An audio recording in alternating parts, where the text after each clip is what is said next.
Hello दोस्तों, आपका स्वागत है अपने यूट्यूब चैनल साइंस युद्ध पर। तो आज के वीडियो में आप सभी लोग क्लास 12th में केमिस्ट्री का जो चैप्टर चल रहा था haloalkanes and haloarenes, उसमें कल की वीडियो में आप सभी लोगों ने हेलो एल्केन्स बनाने की विधियां को समझा था और आज की वीडियो में आप सभी लोग समझेंगे हेलो एल्केन्स के भौतिक गुण और हेलो एल्केन्स के रासायनिक गुण। तो ठीक है, तो सभी लोग ज़्यादा समय न लेते हुए अपने वीडियो को स्टार्ट करते हैं। आप सभी लोग अपनी कॉपी में हेडिंग लगा लीजिए हेलो एल्केन्स के भौतिक गुण। ठीक है, लिख लीजिए यहाँ हेलो एल्केन्स के भौतिक गुण, भौतिक गुण। ठीक है, और इंग्लिश में कहते हैं physical properties of haloalkanes. क्या कहते हैं? Physical properties of haloalkanes. तो सुनिए, इसका पहला गुण क्या है? इस श्रेणी में प्रारंभ के तत्व, हम यहाँ लिख नहीं रहे हैं, आप सभी लोग अपनी कॉपी में लिख लेना।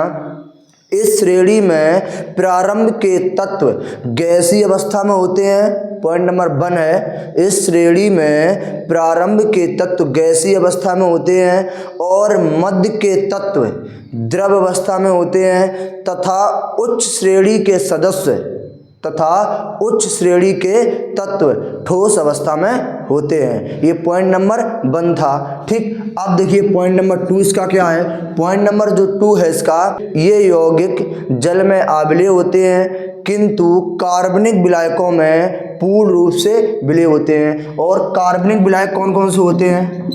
कार्बनिक विलायक, कार्बनिक विलायक कौन कौन से होते हैं बताइए? जैसे आपका बेंजीन हो गया, जैसे आपका ईथर हो गया, जैसे आपका एल्कोहल हो गया, ये सब कैसे हैं? कार्बनिक विलायक हैं जिसमें क्या उपस्थित होता है? कार्बन उपस्थित होता है। ऐसे विलायक जिसमें कार्बन उपस्थित होता है उसे कार्बनिक विलायक कहते हैं।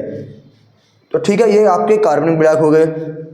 अब सुनिए ध्यान से, और इसका लास्ट वाला गुण क्या है हेलो एल्केन्स का? हेलो एल्केन्स रंगहीन सुगंधित अवस्था में पाए जाते हैं। कैसे होते हैं? हेलो एल्केन्स रंगहीन सुगंधित अवस्था में पाए जाते हैं। तो भौतिक गुण में हेलो एल्केन्स के 3 ही गुण थे। पहला गुण मैंने आपको बता दिया, दूसरा गुण भी बता दिया।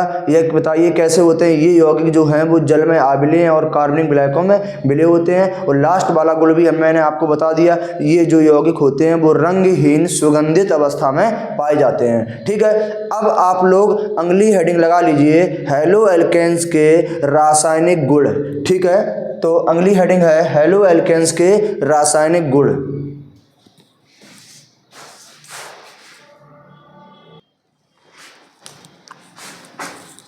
तो कौन से गुण हैं? हेलो एल्केन्स के रासायनिक गुण। आप सभी लोग डाल लीजिए हेलो एल्केन्स के रासायनिक गुण, रासायनिक गुण। ठीक है, और इंग्लिश में कहते हैं chemical properties of haloalkanes. ठीक है, ये दूसरी हेडिंग आपकी है chemical properties of haloalkanes. तो बताइए हेलो एल्केन्स के कितने गुण, रासायनिक गुण होते हैं? बहुत से होते हैं। ठीक है, जो इसमें प्रमुख जो अभिक्रियाएं हैं वो आपको यहाँ कराई जाएंगी। ठीक, तो लिख लीजिए निम्न गुण होते हैं, निम्न गुण होते हैं। ठीक है, निम्न गुण होते हैं। अब जिसमें आप सबसे पहली जो हेडिंग लगाएंगे, मोस्ट इंपॉर्टेंट अपक्रिया है, सबसे पहली जो हेडिंग है वोल्टेज अपक्रिया। कौन सी है? वोल्टेज अपक्रिया।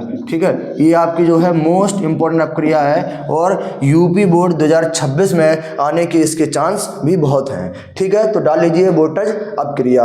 अब देखते हैं इसको किस प्रकार से याद करते हैं और कैसे ये अपक्रिया की जाती है। ठीक है, इस वाले अपक्रिया में हम क्या करते हैं? एल्किल हैलाइड के 2 अणु लेते हैं। क्या करते हैं? 2 अणु लेते हैं। ठीक, और किसकी उपस्थिति में? शुष्क ईथर। किसकी उपस्थिति में? सूखा ईथर जो होगा उसकी उपस्थिति में क्रिया होगी, शुष्क ईथर की उपस्थिति में,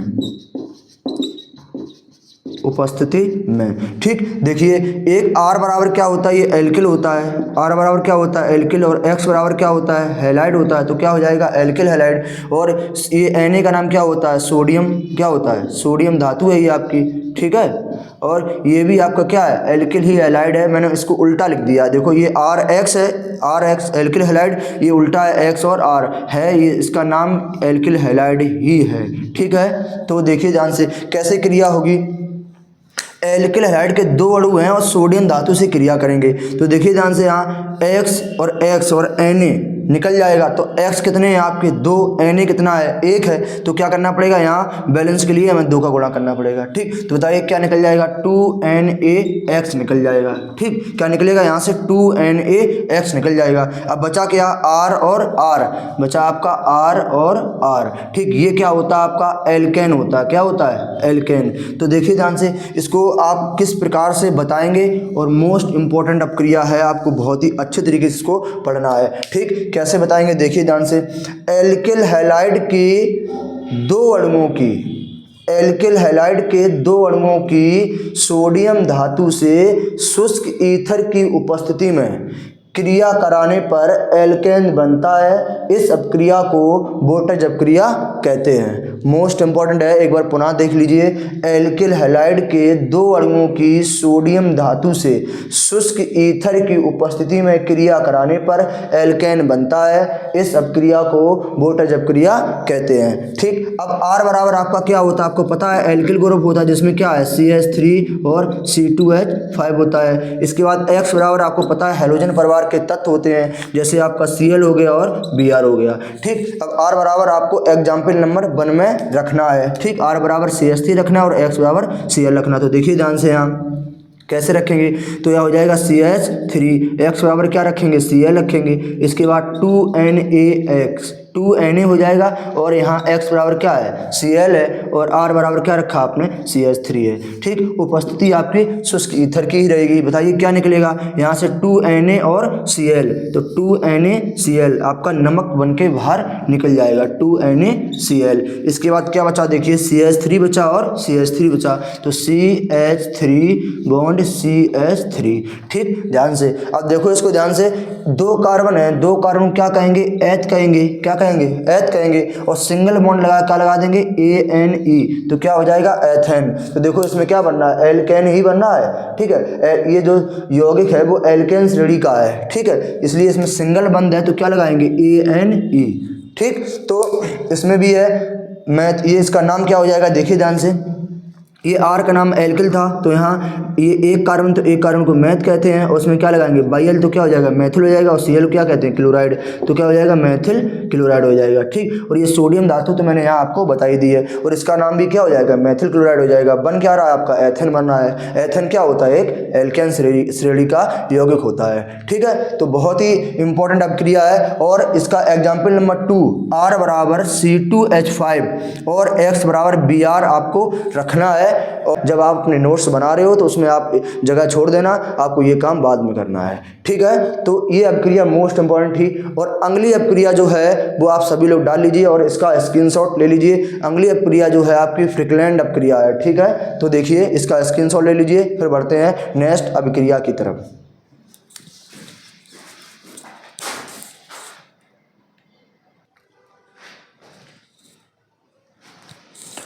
तो आप सभी लोग अगला जो रासायनिक गुण है हेलो एल्केन्स का, उसमें जो अपक्रिया है वो फ्रिकलैंड अपक्रिया है।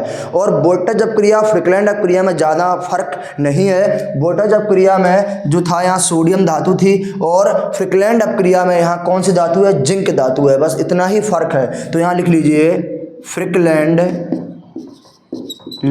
अपक्रिया, फ्रिकलैंड अपक्रिया। ठीक है, ये भी आपकी कैसी है, मोस्ट इंपॉर्टेंट है। ठीक, जितने ही नाम वाले रिएक्शन हैं, जितने नेमिंग रिएक्शन हैं, ये मोस्ट इंपॉर्टेंट है। इनको बहुत ही अच्छे तरीके से आपको तैयार करना है। तो फ्रिकलैंड अपक्रिया को कैसे याद करना, देखिए ध्यान से, ज़्यादा अंतर नहीं है। बोल्टज नामक वैज्ञानिक ने इसमें सोडियम धातु का प्रयोग किया था, और इसमें जो फ्रिकलैंड नामक वैज्ञानिक है इन्होंने किस धातु का प्रयोग किया, जिंक धातु का प्रयोग किया। तो यहाँ पे आप क्या कर देंगे, जिंक कर देंगे। ठीक है, तो वहाँ बताइए क्या निकल रहा था, 2NaX निकल रहा था, यहाँ क्या निकलेगा, Zn और X2। ठीक, हो जाएगा ZnX2, यानी कि जिंक हैलाइड, और बनेगा आपका क्या, एल्केन ही। उपस्थिति आपकी शुष्क ईथर की ही बनी रहेगी। ठीक है, मैं कह रहा हूँ ज़्यादा फर्क नहीं है। तो देखिए ध्यान से, इसको फ्रिकलैंड अपक्रिया को किस प्रकार से आपको याद करना है, देखिए एल्किल हैलाइड के 2 अणुओं की जिंक धातु से शुष्क ईथर की उपस्थिति में क्रिया कराने पर, एल्किल हैलाइड के दो अणुओं की जिंक धातु से शुष्क ईथर की उपस्थिति में क्रिया कराने पर एल्केन बनता है। इस अभिक्रिया को फ्रिकलैंड अभिक्रिया कहते हैं। ठीक है, यदि आपको बोटेज अभिक्रिया याद है तो फ्रिकलैंड अभिक्रिया आपको अपने आप याद हो जाएगी। ठीक है, तो अब इसको लिखे, अब देखिए ध्यान से, इसको आप लोग अपनी कॉपी में नोट्स बना के लिख लीजिए। और इसके बाद R बराबर जो एल्किल ग्रुप होता है वो यही रहेगा, X बराबर जो Cl और Br होता है वो भी यही रहेगा, वो चेंज नहीं होगा। और मान भी जब आपको रखना तो R बराबर CH3 रखना है और X बराबर Cl रखना है। यहाँ आपकी जो सोडियम धातु तो क्या हो जाएगी, जिंक धातु हो जाएगी। और बनेगा क्या बताइए, यानी ZnCl2, क्या बनेगा, ZnCl2, ये आपका बनेगा, यानी कि जिंक क्लोराइड आपका बाहर निकलेगा और एथेन ही आपका बनेगा। तो इस वाले रिएक्शन में भी आपको क्या करना है कि R बराबर फ्रिकलैंड अभिक्रिया में भी आपको R बराबर C2H5 और X बराबर Br रख के कॉपी में नोट्स बनाना है। ठीक है, और इन दोनों अभिक्रियाओं को आप बहुत ही अच्छे तरीके से आपको पढ़ना है, क्योंकि इन दोनों अभिक्रिया में से एक अभिक्रिया पेपर में जरूर आपके पूछी जाएगी। ठीक है, तो इसका आप सभी लोग स्क्रीनशॉट ले लीजिए, ये फ्रिकलैंड अभिक्रिया का। फिर देखते हैं नेक्स्ट रासायनिक गुण जो हेलो एल्केन का है क्या है। ठीक है,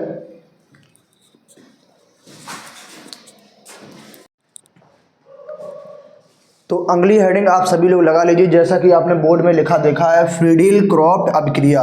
ठीक है, ये हेलो एल्केन्स का तीसरा रासायनिक गुण है और मोस्ट इंपॉर्टेंट अभिक्रिया ये भी है। ठीक है, ये भी कैसी है, मोस्ट इंपॉर्टेंट अभिक्रिया है। मैंने आपको एक ही बात बता दी है कि जितने नेमिंग रिएक्शन है आपको बिल्कुल छोड़ना नहीं है, उनको अच्छे तरीके से नोट्स बना के याद करना है। ठीक है, तो फ्रीडील क्रॉफ्ट अभिक्रिया को देखो किस प्रकार से आपको याद करना है और किस प्रकार से ये रिएक्शन होता है। इसमें क्या होता है कि बेंजीन होती है, क्या होता है, बेंजीन होती है। और बेंजीन की जो क्रिया है वो एल्किल हैलाइड से कराई जाती है। किससे कराई जाती है, एल्किल हैलाइड से कराई जाती है। और उपस्थिति किसकी रहती है, निर्जल AlCl3 की, किसकी रहती है, निर्जल AlCl3 की उपस्थिति रहती है। इसके साथ में इसको गर्म किया जाता है। तो देखिए ध्यान से, ये क्या है, बेंजीन है, क्या है आपका, बेंजीन। इसके बाद ये क्या है आपका, एल्किल हैलाइड है, क्या है, एल्किल हैलाइड है। ठीक है, तो एल्किल हैलाइड को जब हम बेंजीन के साथ में गर्म करेंगे, किसकी उपस्थिति में, निर्जल AlCl3 की उपस्थिति में, तो क्या बनेगा, देखिए ध्यान से, यहाँ H और X आपका बाहर निकल जाएगा, H और X आपका क्या निकल जाएगा, बाहर निकल जाएगा। और क्या ये R जो है वो बेंजीन के साथ में जुड़ जाएगा। तो यहाँ पे देखिए ध्यान से, इस प्रकार से बेंजीन आपको बनाना है और R आपको बेंजीन के नाभिक पर जोड़ देना है। ठीक है, तो बताइए इसका नाम क्या हो जाएगा, R बराबर क्या होता है, एल्किल होता है, ये आपको पता है। और ये पूरा क्या है, बेंजीन है, तो क्या है, एल्किल बेंजीन। यही तो, या तो फिर क्या लिखना पड़ेगा आपको, बेंजीन के व्युत्पन्न, क्या लिखना पड़ेगा, व्युत्पन्न यौगिक, बेंजीन के व्युत्पन्न यौगिक। ठीक है, यौगिक यहाँ लिख लो आप। तो देखिए अब आपको याद कैसे करना है, ये भी मोस्ट इंपॉर्टेंट अभिक्रिया है, इसको भी आपको स्किप नहीं करना है। तो देखिए, बेंजीन की एल्किल हैलाइड से निर्जल AlCl3 की उपस्थिति में क्रिया कराने पर या गर्म करने पर बेंजीन के व्युत्पन्न यौगिक बनते हैं। इस अभिक्रिया को फ्रीडील क्रॉफ्ट अभिक्रिया कहते हैं। एक बार पुनः इसको अच्छे तरीके से सुन लीजिए, बेंजीन की एल्किल हैलाइड से निर्जल AlCl3 की उपस्थिति में क्रिया कराने पर या गर्म करने पर बेंजीन के व्युत्पन्न यौगिक बनते हैं। इस अभिक्रिया को फ्रीडील क्रॉफ्ट अभिक्रिया कहते हैं। ठीक, और अब देखिए ध्यान से, R बराबर आपको वही एल्किल समूह CH3 रखना है और X बराबर आपको क्या रखना है, Cl या Br में से आप कुछ रख सकते हो। यहाँ CH3 और C2H5 भी आप रख सकते हो। ठीक है, ये आपको R बराबर होमवर्क में काम दिया जा रहा है। आप लोग इस अभिक्रिया में R बराबर और X बराबर इन दोनों के मान आपको रखना है। जब आप अपने नोट्स बना रहे होंगे कॉपी में तो उसमें आपको ये एग्जाम्पल में करना है। मैंने आपको इंपॉर्टेंट जो मेन रिएक्शन होता है वो करवा दिया है, अब मान आपको रखना है। ठीक है, और इंपॉर्टेंट अभिक्रिया है तीनों, कौन सी, बोटेज अभिक्रिया, फ्रिकलैंड अभिक्रिया और फ्रीडील क्रॉफ्ट अभिक्रिया। तो जो प्रमुख रासायनिक गुण थे तीन इंपॉर्टेंट, वो मैंने आपको करवा दिए हेलो एल्केन्स के।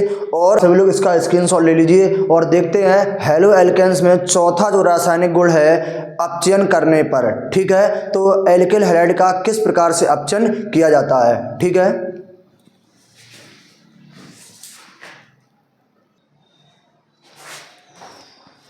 तो लगा लीजिए आप सभी लोग हेडिंग अपचयन करने पर। इसकी चौथी जो हेडिंग है अपचयन करने पर, ठीक है, अपचयन करने पर। तो एल्किल हैलाइड का अपचयन जो करेंगे आप किस प्रकार से करेंगे, देखिए अपचयन जब भी होता है तो किसी भी अपचायक की उपस्थिति में अपचयन होता है। तो ये एल्किल हैलाइड है, इसका हम अपचयन करा रहे हैं। अपचयन में क्या होता है, हाइड्रोजन का जुड़ना होता है और ऑक्सीजन का निकलना होता है, ठीक है।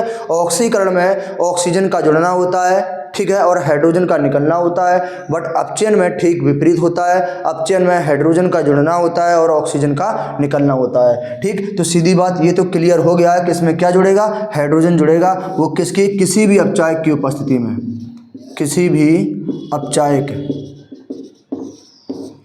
की उपस्थिति में ये क्रिया होगी, ठीक है, किसी भी अपचायक की उपस्थिति में ये क्रिया होगी। तो ये क्या आपका है, एल्किल हैलाइड है, एल्किल हैलाइड है। इसके बाद जब इसका हम अपचयन कराएंगे तो क्या निकलेगा, यहाँ देखिए ध्यान से, यहाँ H और X आपका बाहर निकल जाएगा, यहाँ से H और X बाहर निकल जाएगा। अब देखिए R के साथ क्या जुड़ जाएगा, R के साथ आपका H जुड़ जाएगा, यानी कि R बराबर था एल्किल, लेकिन इसमें जुड़ा है H।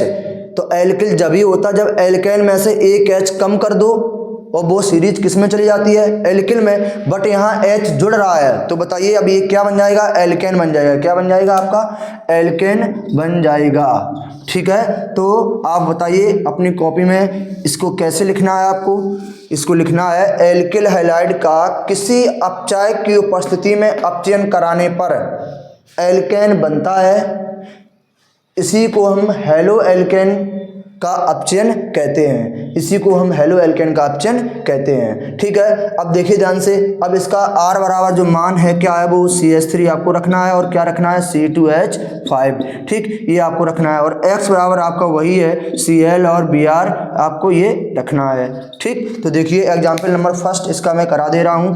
R बराबर क्या रखना है, CH3, और X बराबर क्या रखना है, Cl रखना है। और इसका जब अपचयन आप कराओगे तो देखिए किसी भी अपचायक की उपस्थिति में क्या निकलेगा, H और Cl यहाँ से आपका निकल जाएगा, H और Cl निकल जाएगा। इसके बाद में बताइए CH3 के साथ क्या जुड़ जाएगा, H। तो CH3 के साथ जब H जुड़ेगा तो बताइए इसको इस प्रकार से लिख सकते हैं CH4, ठीक है। तो बताइए आप लोग, एक कार्बन इसमें है, एक कार्बन को आप क्या कहेंगे, मैथ कहेंगे, और सिंगल बॉन्ड लगा क्या लगा देंगे, ANE, क्या हो जाएगा, मैथेन, ठीक है। मैथेन जो है, मैथेन जो यौगिक है वो किस सीरीज का है, एल्केन सीरीज का है, ठीक है। तो इस प्रकार से हम एल्किल हैलाइड का अपचयन करते हैं। और एग्जाम्पल नंबर 2, R बराबर C2H5 और Br आपको घर से, एग्जाम्पल नंबर 2 जो है C2H5 और Br, R बराबर C2H5 और X बराबर Br आपको अपनी कॉपी में नोट्स जब बना रहे हो उसमें आपको रखना है। ये आपको मैं होमवर्क के रूप में दे दे रहा हूँ, ठीक है। तो इसको आपको करना है और इसका आप सभी लोग स्क्रीनशॉट ले लीजिए। अब देखिए आप सुनिए, आगे जो इसकी अगली हेडिंग है वो है हैलो एल्केन्स के उपयोग। तो हैलो एल्केन्स के उपयोग में आपको बता दे रहा हूँ इसी प्रकार से। पॉइंट नंबर 1 जो है वो एल्किल सेलुलोज बनाने में, पॉइंट नंबर 2 है एल्किल क्लोराइड बनाने में, पॉइंट नंबर 3 है ग्रिग्नोड अभिकर्मक बनाने में, पॉइंट नंबर जो 4 है वो आपका बताइए निश्चेदक औषधि बनाने में, निश्चेदक बेहोशी होती है, ठीक है। निश्चेदक माने क्या होता है, बेहोशी की दवा होती है, ठीक। तो बेहोशी की दवा बनाने में इसका उपयोग किया जाता है, ठीक है। तो इसका आप स्क्रीनशॉट ले लेना। और यदि वीडियो आपको पसंद आई हो तो वीडियो को लाइक करें और शेयर करें और कमेंट करें। और यदि मेरे चैनल पर नए हो तो चैनल को सब्सक्राइब कर लें। हम ऐसी धमाकेदार मोस्ट इम्पोर्टेंट अभिक्रियाओं के साथ अपने चैनल पर वीडियो अपलोड करते रहेंगे और आप सभी लोग जुड़े रहिए। और मैं आपकी यूपी बोर्ड एग्जाम के लिए बहुत ही बेहतर तैयारी कराऊंगा, ठीक है। तो मिलते हैं नेक्स्ट वीडियो में। जय हिंद।